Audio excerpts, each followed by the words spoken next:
This is the Giant Mouse Ace Corta. So we have a different knife from Giant Mouse, a very interesting one. This is ClarkeTheKnife. I'm going to try to make one video that gives you everything you need to know about this little knife here, and to be able to tell whether it's going to be the knife for you or not, one you want to add to your collection.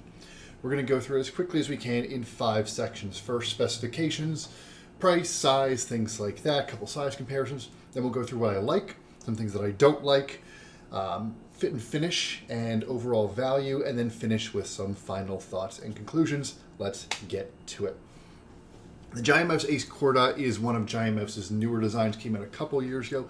Sort of was the start of an inflection point for the company where they started to get a little bit more modern with their designs, start to refine their execution. There's also one of their first knives that was made by Riot, and you definitely feel that. We'll talk about, especially in the fit and finish section and things like action, you feel a significant difference between this Riot-made one and a lot of their Italian-made knives, just in the way it's designed, the way it's put together, the way it feels. 7 1/4 inches overall with a 3-inch blade, 120 thousandths on the blade stock, which is not too thick, not too thin. This one is M390. I think every version of the Corta is M390. And this one comes in at $195. You can get the Corta in 3 versions right now. You can get it in either this OD green micarta, you can get it in natural micarta, or they make a version that is fully blacked out with a DLC blade and black G10. This is a version of, I want to say it was the GM6, was the Giant Mouse line version of this, which was an integral, also made by Riot.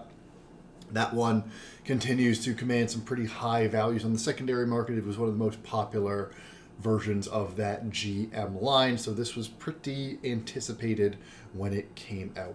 Oh, and last specification, 3.8 ounces, so a little bit more than 1 ounce an inch. Not a lightweight knife, but not heavy either. You'll also see here a lot of the lines on this knife are quite different from what you typically see on Giant Mouse. You would start to see similar, more aggressive, more modern design lines on the, on the Nazca. This came before the Nazca and started to introduce some of that more angular design architecture into Giant Mouse. So let's get into what to like here, and there is quite a bit to like about this knife. First thing is, and first and foremost, especially for a Giant Mouse, the action on this knife is really nice. It's on bearings, and this is exclusively a flipper. You can see when you fold this up, there's no opening hole, there's no thumb stud, there's nothing to use to open this except for this flipper tab. Fortunately, it is a great flipper tab. Really nicely canted back just a little bit. It's a little convex, so your finger sits right in there. Has that jimping, which gives you great purchase, and it also, that convex shape, helps your finger get purchase on there. Nice light switch action, and then it will, you gotta get past the detent, but it drops, really shakes shut quite nicely. It's not showing under the camera because I'm at an angle here, but if I'm straight up and down, then you will see that this shakes shut nice and smoothly. If you know Riot, this is a very typical Riot action. I mean, if you've owned a lot of Riots, and especially Riot stuff that they build under their own brand name, like the K2, this feels very much like a Riot action, which is really more of a smooth shake shut action than the kind of looser drop shut action you get over at Wii or Bestech. It's controlled, but it is extremely smooth on both the open and the close. Everything feels very tight in the sense that there's no wiggle, there's no play anywhere. If you open this and close this manually, it just feels nice and it glides the whole way. The detent is pretty strong. It takes quite a bit of force to kick this out, but because of that, it just fires out when you do overcome that detent. It's a liner lock here, no jimping. Actually, no, there is a little bit of jimping. There's less jimping. They only put jimping on sort of the top and then take a contour out of that liner lock mechanism. Easy to disengage, relatively light lock strength on that liner lock, but it's just It's really good action, especially considering that Giant Mouse doesn't do that many flippers. At least half their knives are either, I mean, more than half their knives have flipper tabs, but even most of their knives that have flipper tabs are like bring out my Biblio here, like the Biblio has a flipper tab, but anybody who's owned a Biblio knows the way to open this is the opening hole here. The detent is tuned for that, the action is tuned for that. Same thing with their Tribeca here, like technically this is a flipper tab, but it's a really hard flipper tab to use. This knife is tuned for use with the opening hole for sure. This is entirely a flipper. And they made the right decision to go to Riot to make an obligate flipper like this, because the action is just great.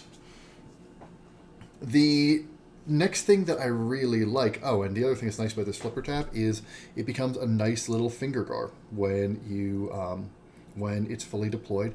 It really nicely just continues this finger index right here, and your hand feels quite secure. There's no chance of that finger riding up onto the blade because of that flipper tab extending there. Nice little design there. The other thing that's great about this knife is it looks really cool. This is not a knife that really looks like all that much else on the market, and certainly it didn't back when it came out.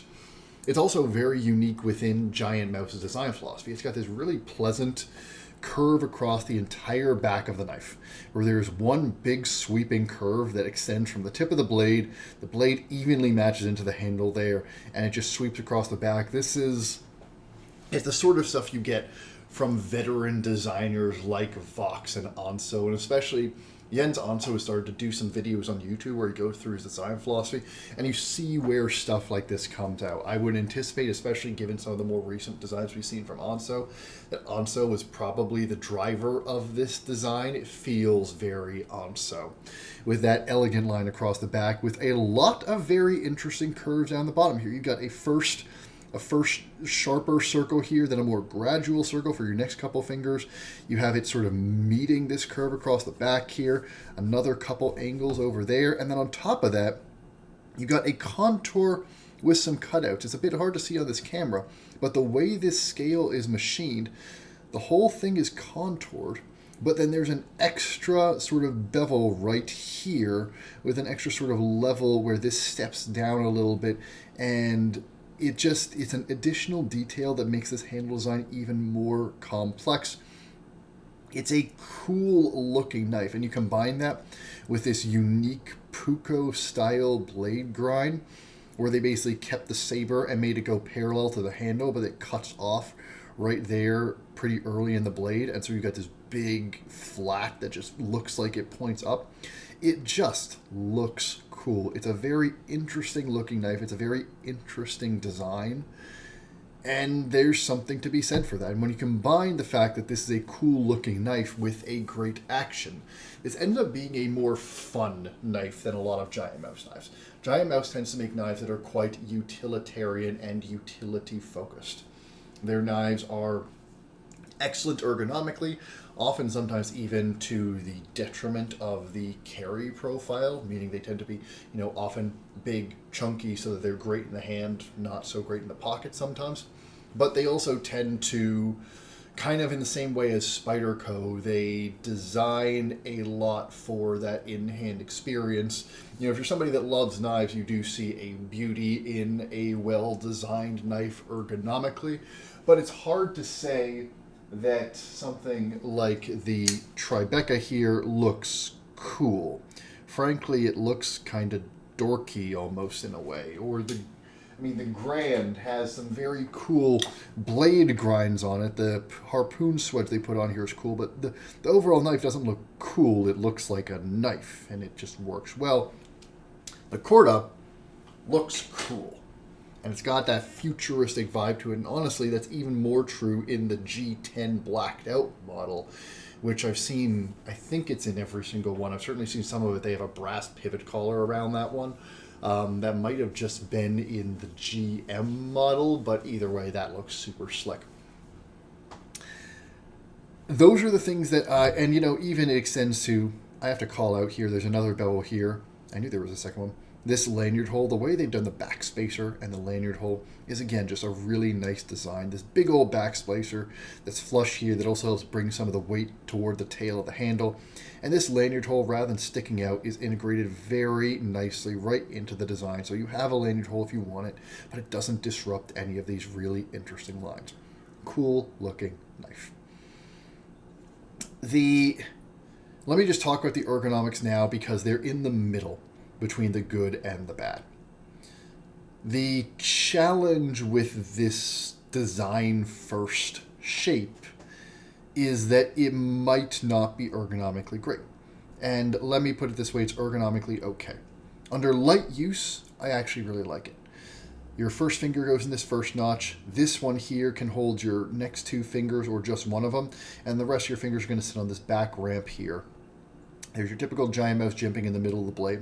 This grip right here, your saber grip, which is really the only way to grip the knife, is reasonably comfortable under lighter use. It's nice that the whole blade, it doesn't in the way that it doesn't curve toward the back, but because of the way these steps, you got this is the most inset, then this is less inset, then this is less inset. You get that sensation of the knife curving towards your pinky that you see in a lot of really ergonomically well-designed knives without it actually curving, with this back being more neutral.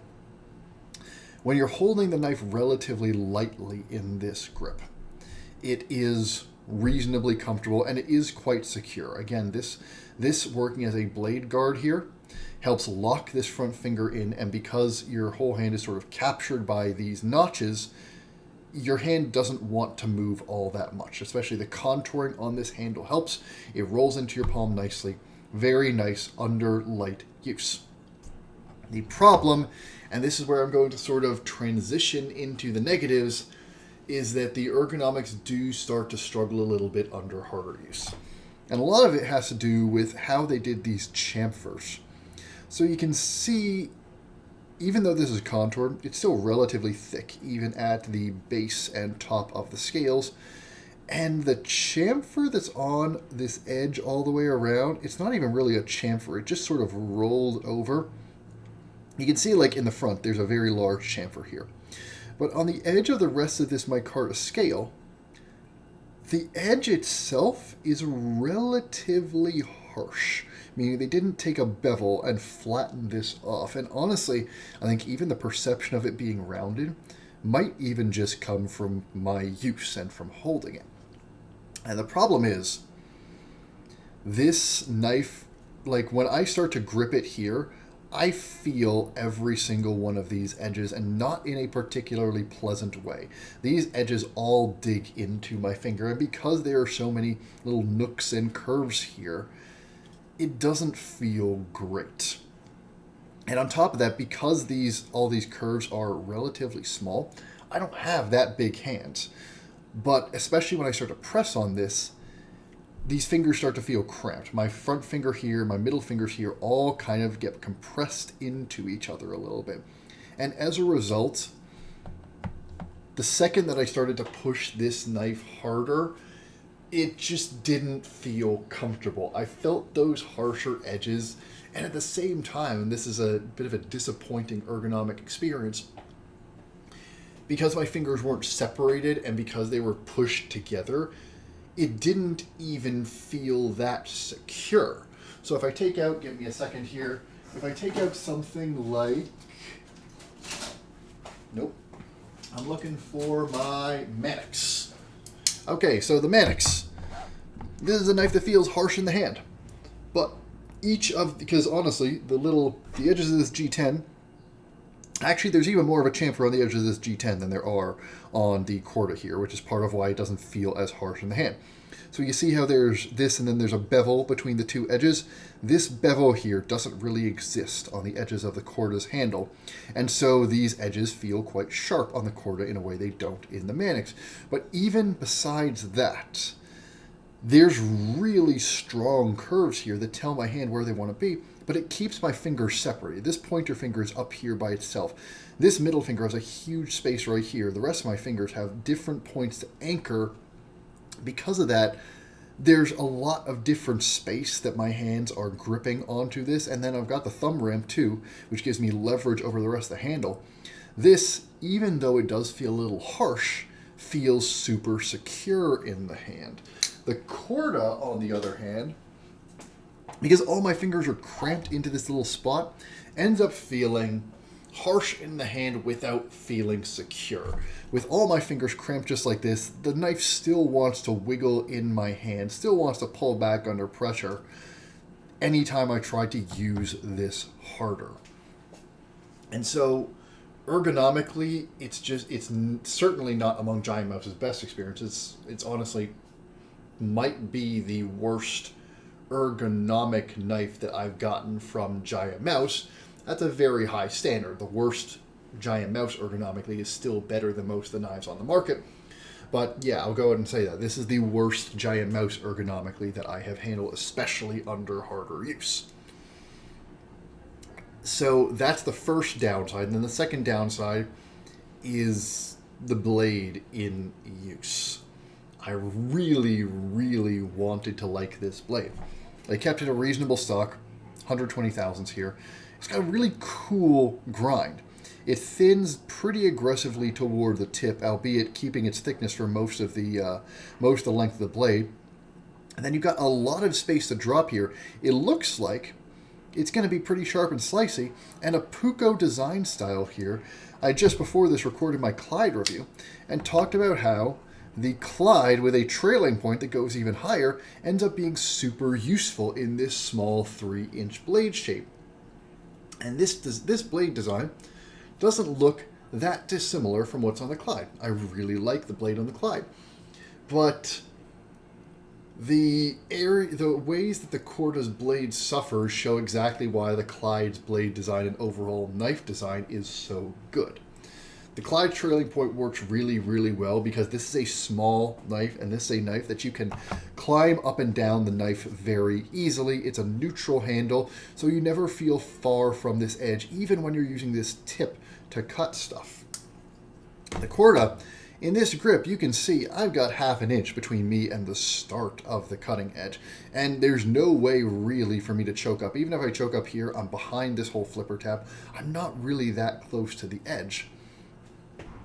And on top of that, this blade is taller. This blade is not short. And so you end up getting the kind of issues you tend to have with blades with very high tips like this, which is it's all belly, which theoretically makes it great for those longer slicing cuts, but because it's a tall blade that you are far away from, you don't end up having a ton of control over that edge for the kinds of precise light cuts you do really often in EDC. This isn't a great knife for breaking down boxes. You can do it, it will do the task, but, and I'm thinking for like say opening an Amazon box where you're scoring some tape or cutting some paper or cutting some twine, things like that. This blade edge tends to feel far away from you. It tends to feel a little bit behind your hand. You know, you kind of always wish the blade was a little bit lower than it is. The ergonomic lines have to do a little bit with that. You want, this blade sort of tips back and away from where your hand would naturally place it. And it just ends up being more difficult to use. And I haven't really loved it for, if you compare it to something like a sheep's foot where that tip is down here, or I guess down here, or a Warncliffe, or even a drop point where it would be like here, it's just awkward to use in those everyday tasks. This tip feels too high. It feels like you don't have a ton of control over it, and there's no way to get close to that edge to get that control. But then the other problem, and this is typical Riot, and it's the problem that everybody's been saying about Riot for years and years and years, the grind is just not that acute. I could probably make this blade shape work, and I could probably even make the ergonomics work if this was a screamingly sharp blade. Because if this was a really, really sharp blade, then the fact that these ergonomics feel cramped under heavier use wouldn't be as much of an issue because you would never really have to push this blade hard. It would cut through stuff so easily.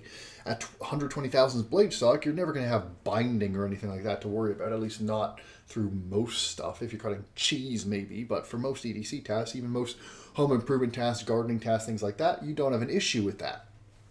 Same thing for those lighter duty tasks. Yes, is it hard to get to the edge, hard to get to the tip, harder than I would like? Absolutely. But if this thing ends up screaming sharp, then I don't mind as much because I don't have to put very much pressure into the cut. But it's not screaming sharp. In fact, it's quite far from screaming sharp. This blade looks like it would be very sharp, and then you use it, and it's just not. I wasn't all that surprised to see that because, especially during this period, which was a couple of years ago when this was designed, Riot really had a reputation at that time for making fat grinds, for making knives that you would look at them on paper, you would look at a picture of the knife, and you would say, hey, that's reasonable stock. It's got tons of space to drop. It should be super sharp. It should be super thin behind the edge, and it just wouldn't be. That's the way that they chose to do production knives. I mean, it's easier to consistently nail a fatter grind than it is a thinner grind. There's more risk there, especially if you're doing it in a production scale.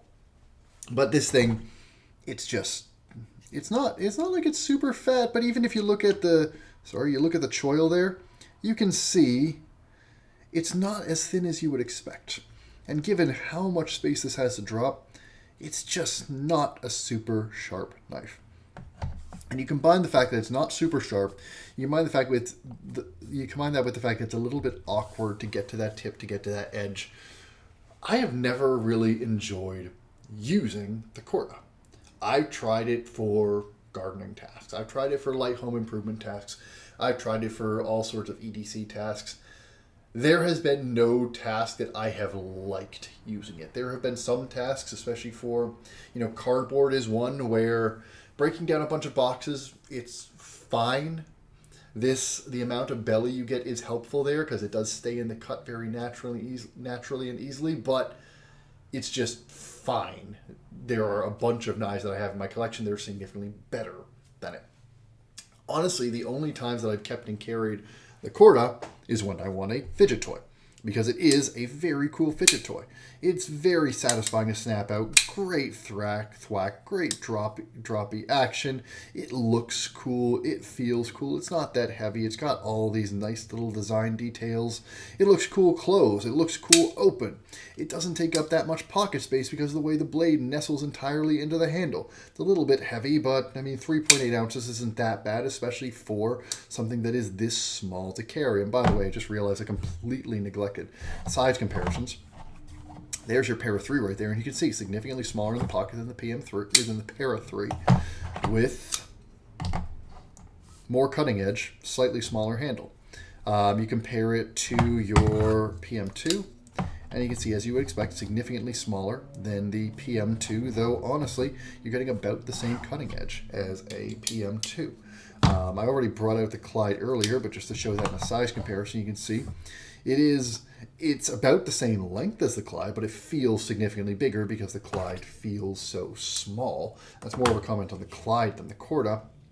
And similarly, you take out your small Sebenza here, about the same length as your small Sebenza, but just ends up being a larger knife because of how much taller it is across the board. But my summary of what I don't like about this knife really comes down to just the utility. In the hand, not that great. The blade itself, not that great. There is no functional task that I have really enjoyed using this. It hasn't been terrible, but we're in a world with lots of knives that are very, very good at either they're extremely good at a particular sort of task, more narrowly focused, purpose-built knives, or they're very good at a lot of different tasks, and this is just decent at a bunch of tasks and great at nothing. So there's really it's very hard for me to give a utilitarian reason to like this knife, as cool as it is and as great as that action is. Fit, finish, and value is great. Obviously, the blade grind I wish was keener, but the blade is very nicely finished, nicely crowned. Riot sort of sharpens the edges of their crowning a bit more than Italy, but it's still aesthetically very nice. A very good even stone wash. It's a beautiful grind. It's just a fat grind. Very cool looking plunge here. Nice jimping. This jimping is a little bit less sharp than what the Italians do, but it's still functional, and most importantly, it gives you indexing. The laser etching is very clean, very nicely done. And as I mentioned before, the contouring and the machining of this handle is quite complex. There's a lot of different shapes and angles and cutouts going on, things like that. And the whole thing's contoured on top of that. I really do wish they put a bevel around this whole thing. That would have helped the ergonomics pretty significantly, or at least a larger bevel if there's a micro bevel on there. And even the lock bar has a little bit more to it than you tend to get from Italian-made giant mice, just with the way that they put a chamfer and jimping on that lock bar. Your jimping on your flipper tab here is very nice. They've even got some jimping on the underside here for when you're using it as your finger index. It's all nice. It's all put together well. The action is the result of great fit and finish. The one downside, I will say, the one fit and finish issue I had is this pivot screw really likes to walk itself out. I had to Loctite this pretty heavily to get it to stay in place. After I Loctited it, it has been perfectly fine. But before I did that, this pivot was walking itself out every 20, 30 flips. And it was also walking itself out just over the course of the day, just carrying it around in my pocket. That's another issue that's pretty common with Riots, and it's also pretty commonly solved by a bit of Loctite. So I'm not going to hold that against it that much, though if you want to be persnickety, you certainly could. So fit and finish, all great. And for basically $200, $195 for this knife, put it this way, that's about the same price as every other giant mouse knife, or as most giant mouse knives, the ones that aren't made in titanium, the ones that are made in my Corta and G10. From a pure fit and finish perspective, this feels substantially nicer than most giant mouse knives. It feels significantly tighter. One of the things I love to look at for fit and finish is how closely does the blade fit within the scales. Not how centered is it, but how tight are those gaps. And you can see, literally, it's the space of the bearings. That's the only space between this knife and the inside of the scales. It's very tightly fit and finished. These gaps between the backspace and the scales are just tighter than you tend to see in giant mouse knives. Everything is just fit a little bit better. It feels more premium. It feels nicer. It's the quality that you would expect from Riot. And honestly, at $195, it's a cheaper price than most Riots on the market these days. So fit and finish on this one is great. And if you like the design and you know what you're getting, you're going to be happy with this for $195. The other thing that I should call out is a lot of people see micarta as a cheaper material. Giant Mouse uses really good micarta. The canvas micarta that they choose to use has a ton of surface texture. You really can feel it. It wears in very nicely, takes on hand oils very nicely, just darkens evenly and then only unevenly because of the variation on the scale. It's some of my favorite micarta on the market. It even looks nice in profile there. So it's good materials, good finishing. Fit and finish on this is great. And value is great for the fit, finish, and materials you're getting. But to bring it back to my overall conclusions, this is one of the more disappointing giant mouse knives for me. And honestly, it's just because it's not that useful. It looks really cool. This was a really exciting design for me to get. And it's one of the ones that I almost wanted to get multiple versions because of how cool it looks and because of how good that action is, how fun this knife is to have, to carry, and even to use in a way, and that it's fun to have in your pocket. It's fun to know you've got this cool little fidget toy in your pocket. And it happens to look cool, open and close on top of that. It's so nicely put together for a reasonable price. It's giving you something you often don't get out of giant mouse, which is that fun factor. But then you go to cut with it, and it's not really an exaggeration to say it's a constant disappointment to use. It feels cramped in the hand. It doesn't cut as well as you would think. The blade is a little bit awkward to use. it's just, there's never a time that this was really pleasant to use and have. There was never a time that I was looking forward to using this knife. And anytime I was carrying this knife, anytime I actually had to use it, I found myself wishing that I was carrying something else. And so as a result, this is certainly not a giant mouse that I'm keeping. It's one that I'm happy that I tried. I'm happy that I played around with it. And if really your primary driver for buying a pocket knife in 2024 is looks and fun factor and fidget factor, you're going to love this because it's great. All that stuff is great. It's up there with some of the better stuff in the market. It's certainly up there with what you would expect from Riot, and it's much better than you tend to get from Giant Mouse for all that stuff. But it's also much worse than what you tend to get from Giant Mouse in terms of utility. And that is where I end up with this one. It's a fun knife, it's a cool knife, but it's very hard for me to recommend because it's not a particularly useful knife. And if I'm looking at what does $200 buy you for a 3-inch knife, I mean, there's no contest. And I don't even love the Para 3, but the Para 3 is sort of your standard for a $200 3-inch knife. This is 10 times more useful than the Corta. It's not even close. It's nowhere near as cool. It's nowhere near as fun, but the Para 3 is so much more useful. And there are a bunch of knives in this price range that are so much more useful. So, cool, fun, disappointing in the end though. Not one that I'm going to keep. Might be one for you if you have different priorities than I do.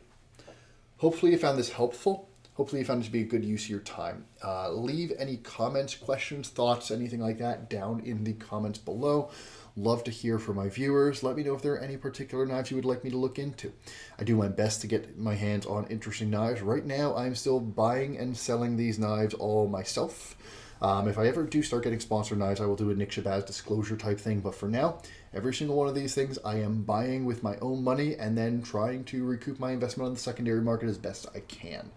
Even when I make a more negative review like this, that's theoretically, isn't exactly selling the knife as much as I possibly could.